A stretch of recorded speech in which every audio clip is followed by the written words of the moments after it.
cuida mi vida, no temo.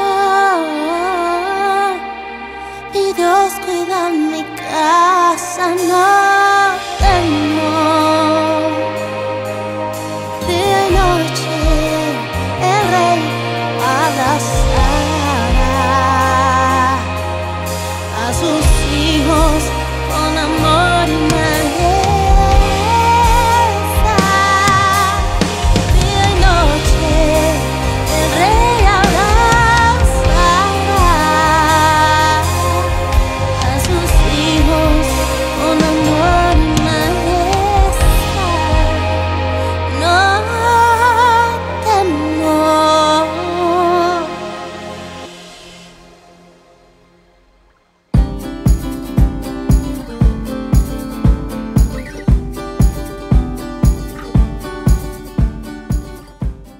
Qué bendición adorar al Señor.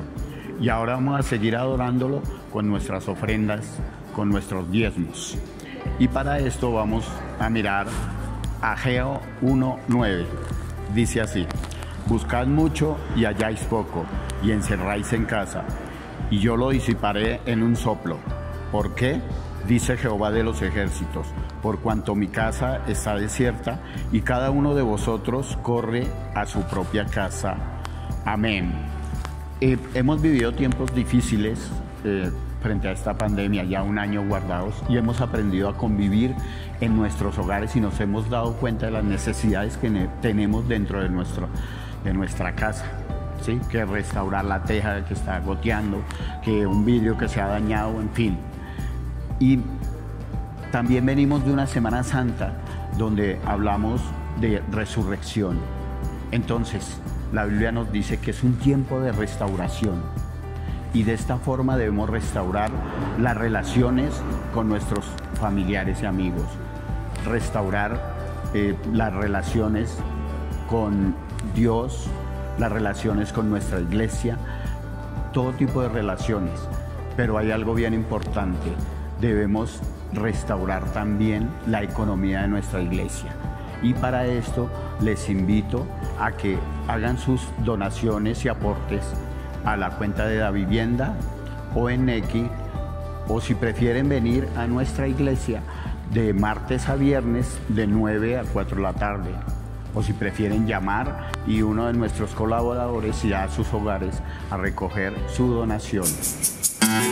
Hoy entrego todo ante ti, Señor, por tu gran amor. Mi ofrenda pongo a tus pies, porque has sido fiel, mi buen pastor.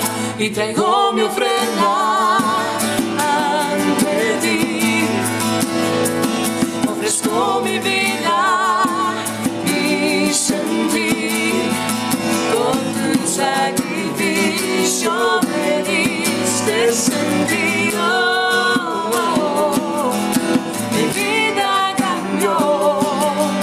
Y hoy traigo mi ofrenda, hoy traigo mi ofrenda, hoy traigo mi ofrenda, hoy traigo mi ofrenda, traigo mi ofrenda, hoy traigo mi ofrenda, traigo mi ofrenda.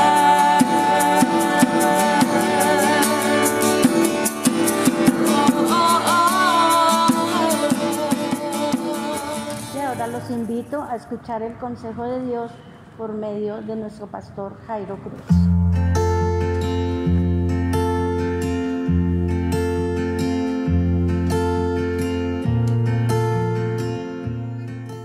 Qué bueno poder estar con ustedes en esta mañana de domingo desde la comunidad cristiana de crecimiento integral para compartir la palabra del Señor. Me alegra poder llegar hasta sus hogares, con la palabra de Dios. Por eso les invito ahora, en este momento, a tomar la Biblia, a tomar un cuaderno de notas y lo que el Señor nos quiera decir en esta mañana, usted lo pueda consignar para repasarlo. La Biblia es palabra de Dios y es muy importante enriquecernos a través de ella. Entonces quiero invitarles en este día a disponernos. Le voy a animar que hagamos una oración rogando al Espíritu de Dios que nos abra el entendimiento, que nos abra el corazón para que su palabra llegue a lo profundo de nuestra vida. Padre Celestial, en esta mañana te damos gracias porque tú nos amas. Gracias por esa maravilla de la resurrección que seguimos celebrando. Muchas gracias. Nos disponemos para que nos hables. Habla a nuestro corazón, buen Dios. Habla a nuestra vida. Necesitamos que nos hables, Señor. En tu nombre, Padre. Amén y amén. Bien, en esta mañana les quiero invitar a abrir sus Biblias y a reflexionar en el Evangelio de Juan, capítulo 20, desde el versículo 19 en adelante. Evangelio de Juan, capítulo 20, versículos del 19 en adelante. Leamos la palabra del Señor. Al llegar la noche de aquel mismo día, el primero de la semana, los discípulos se habían reunido con las puertas cerradas por miedo a las autoridades judías. Jesús entró y poniéndose en medio de los discípulos, los saludó diciendo: «Paz a ustedes». Dicho esto, les mostró las manos y el costado, y ellos se alegraron de ver al Señor. Luego Jesús les dijo otra vez: «Paz a ustedes. Como el Padre me envió, así yo también los envío a ustedes». Y sopló sobre ellos y les dijo: «Reciban el Espíritu Santo. A quienes ustedes perdonen los pecados, les quedarán perdonados, y a quienes no se los perdonen, les quedarán sin perdonar». Tomás, uno de los 12 discípulos al que llamaban el gemelo, no estaba con ellos cuando llegó Jesús. Después los otros discípulos le dijeron: «Hemos visto al Señor». Pero Tomás les contestó: «Si no veo en sus manos las heridas de los clavos, y si no meto mi dedo en ellas y mi mano en su costado, no lo podré creer». 8 días después, los discípulos se habían reunido de nuevo en una casa, y esta vez Tomás estaba también. Tenían las puertas cerradas, pero Jesús entró y se puso en medio de ellos y los saludó diciendo: «Paz a ustedes». Luego dijo a Tomás: «Mete aquí tu dedo y mira mis manos, y trae tu mano y métela en mi costado. No seas incrédulo, cree». Tomás entonces clamó: «Mi Señor y mi Dios». Jesús le dijo: «¿Crees porque has visto? Dichosos los que creen sin haber visto».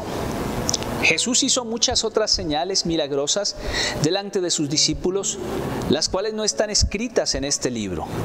Pero estas se han escrito para que ustedes crean que Jesús es el Mesías, el Hijo de Dios, y para que creyendo tengan vida por medio de Él.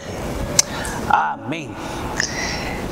Este hermoso pasaje que acabamos de leer, que algunos biblistas y estudiosos consideran que es el final del libro de Juan, del Evangelio.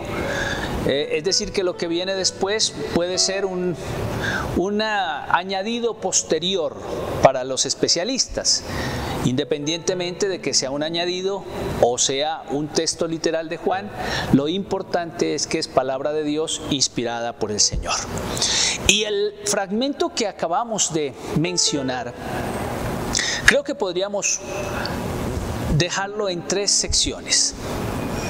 La primera parte, cuando Jesús se aparece a sus discípulos y están llenos de miedo, angustiados en la noche, pero están sin Tomás. La segunda parte del pasaje es una aparición 8 días después, también en las mismas condiciones, solamente que ahora sí se encuentra Tomás. Y la tercera parte, el propósito que tuvo Juan o que tuvo el escritor bíblico al escribir este evangelio. Vamos a ir poco a poco. Se nos dice en la primera parte que los discípulos están terriblemente asustados, llenos de miedo, y se han ido para una casa donde las puertas están cerradas y es de noche.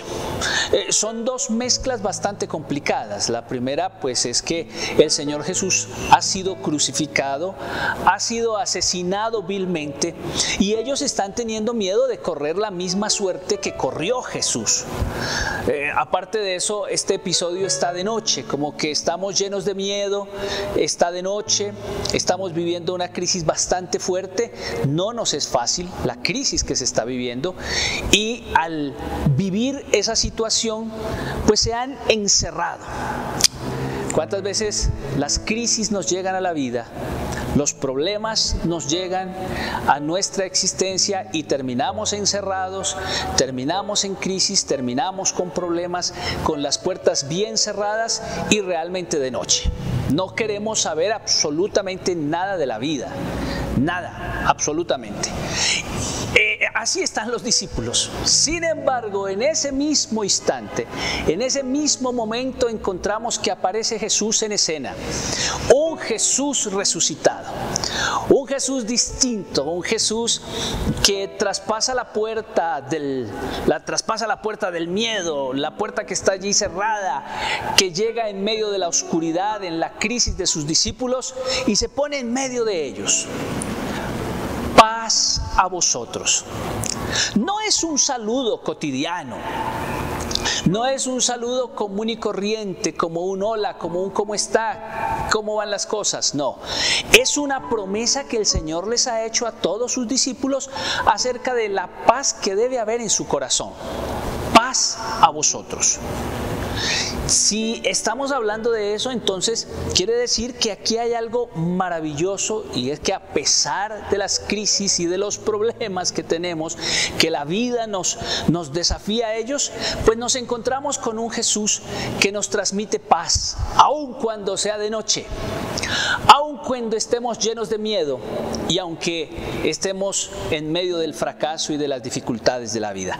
Paz a vosotros. ¿Y cómo les transmite esa paz? Les va a mostrar las heridas de la cruz. Sus heridas en las manos, su herida en el costado. Esa es la forma como les transmite. Ellos se van a alegrar porque se dan cuenta que el que está frente a ellos, ese Cristo transformado espiritualmente, pues es el que pasó por el sufrimiento, es el que tuvo que pasar por el dolor, por la angustia, por la crisis, y como que ha quedado atrás esa crisis y ahora viene un momento de gloria.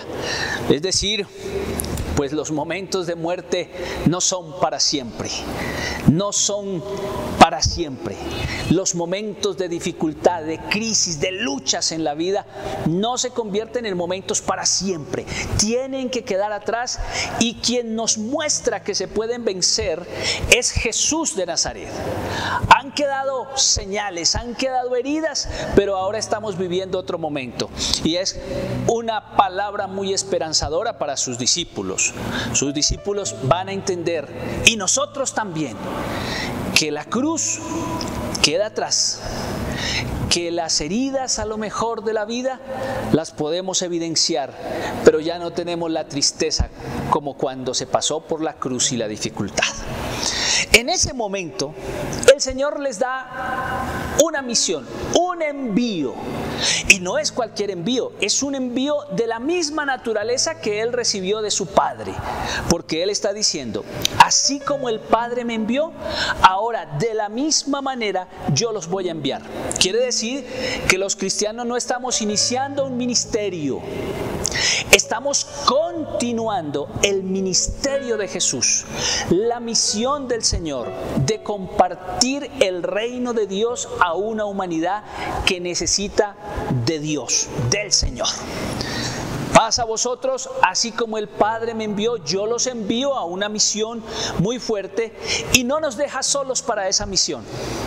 Dice el escritor bíblico, les sopló sobre ellos.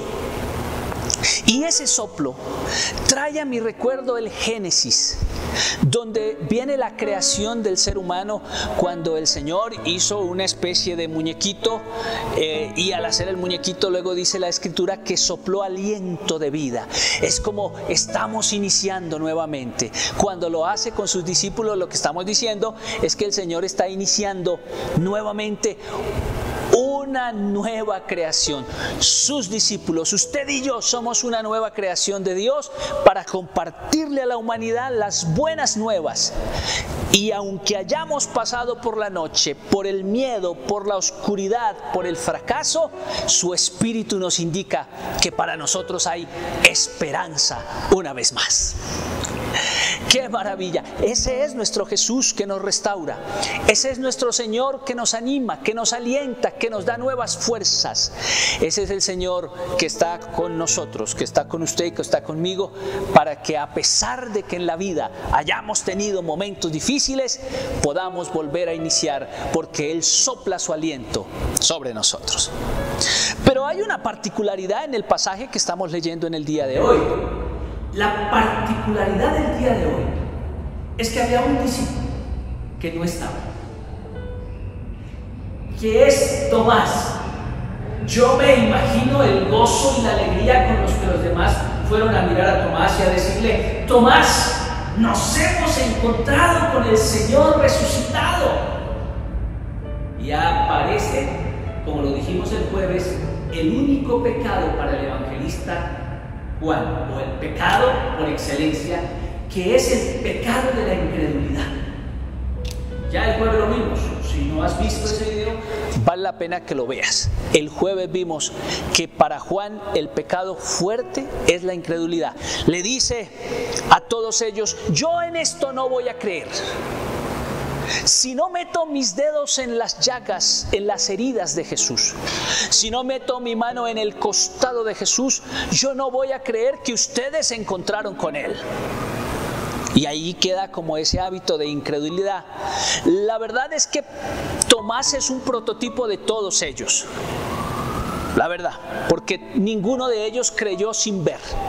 Y tampoco Tomás va a creer sin ver. 8 días después de este episodio sucede algo parecido a lo que sucedió ese domingo en la noche. Otra vez con las puertas cerradas. Otra vez están todos, solamente que en esta oportunidad sí se encuentra Tomás. Y entra la figura espiritual, gloriosa de Jesús de Nazaret a donde están y nuevamente les transmite paz. Qué maravilloso es el Señor, que cuando vivimos las crisis de la vida, cuando vivimos los problemas, aparece con su paz. Una paz que el mundo no nos puede dar y que solo Él nos da. Pero después de saludarlos a todos, enfoca su atención en su discípulo llamado Tomás. No lo recrimina, lo ayuda a crecer. Le dice: Tomás, aquí estoy. ¿Quieres meter tus dedos en mis heridas? Ven y mételas. ¿Quieres meter tu mano en mi costado? Mete tu mano en mi costado. Y cuando Tomás se da cuenta de esto, de que está frente al resucitado, de que no es una metáfora o una fábula, de que esto es una realidad, que Cristo resucitó venciendo la muerte, inmediatamente hace una exclamación y es una declaración de fe contundente que todos los cristianos debemos tener: Señor mío y Dios mío. Es una declaración. Él es mi Dios. Él es mi Mesías, mi Salvador. Eso es lo que está diciendo Tomás.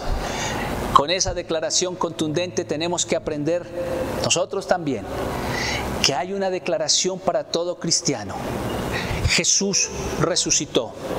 Y si Él resucitó, es nuestro Señor y nuestro Dios. Es el Todopoderoso. Caminamos con Él. Señor mío y Dios mío. Pero aquí hay algo muy interesante. El Señor lo mira y le dice: ay, Tomás, porque me has visto, has creído. Y como que el Señor hace una mirada hacia el futuro, como que estaba mirándolo a usted y a mí, como que estaba mirando a los discípulos del 2021 y dice: bienaventurados todos aquellos que sin ver habrán creído. Es decir, que tenemos una categoría de discípulos. Los discípulos primarios que fueron testigos oculares de esta resurrección. Y que bueno, parece ser que ninguno de ellos creyó sin ver. Pero nosotros, los que estamos a unos muchos años de distancia del evento, ahora a usted y a mí nos corresponde creer en las palabras de los primeros discípulos, creer en que lo que sucedió es una realidad para nosotros. Y hay una promesa que el Señor hizo mirando hacia el futuro: bienaventurados los que sin ver terminaron creyendo.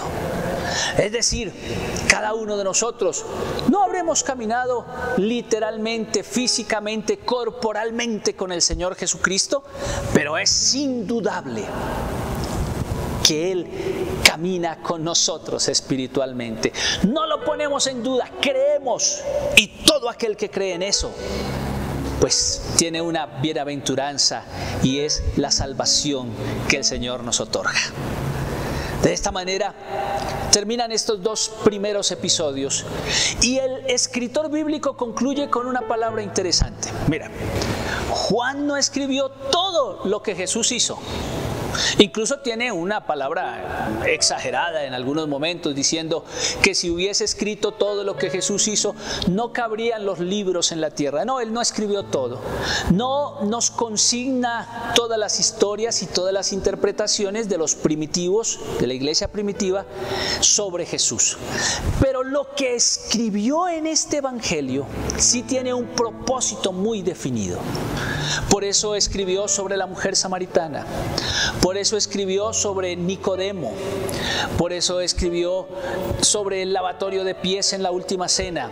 Por eso nos escribe sobre la aparición de Jesús a María Magdalena, luego a sus discípulos y a Tomás. Todos estos escritos que vamos a encontrar en el Evangelio de Juan tienen un propósito fundamental, y es que usted y yo creamos que Jesús es el Hijo de Dios, y creyendo en Él tengamos vida eterna. Hacia allá apunta todo el Evangelio de Juan, para que nosotros tengamos vida eterna. Eso es una maravilla. Quiere decir que cuando leemos este Evangelio nos estamos encontrando con las historias específicas que nos afianzan en la fe, en contra de la incredulidad, para que usted y yo logremos tener vida eterna. Por eso la invitación de este día indudablemente es a creer en Jesús como tu Salvador, como tu Señor, como aquel que dio la vida por amor a nosotros, como ese del que Juan dijo: de tal manera amó Dios al mundo que dio a su Hijo unigénito, para que todo aquel que en Él cree no se pierda, sino que tenga vida eterna. Por eso hoy nos aferramos a Él, y desde su casa y desde donde se encuentre le quiero invitar una vez más a no ser incrédulo sino creyente. Ser incrédulo implica, como lo hemos visto, ser juzgado por el Señor. Ser creyente implica no ser juzgado. Si tú eres incrédulo, ya has sido juzgado por tu incredulidad. Pero si eres creyente, estás, aunque Él comenzó, que vamos a tener un nuevo inicio, un nuevo origen a través del Espíritu Santo. Y que la fe será fundamental en nuestro camino, así no veamos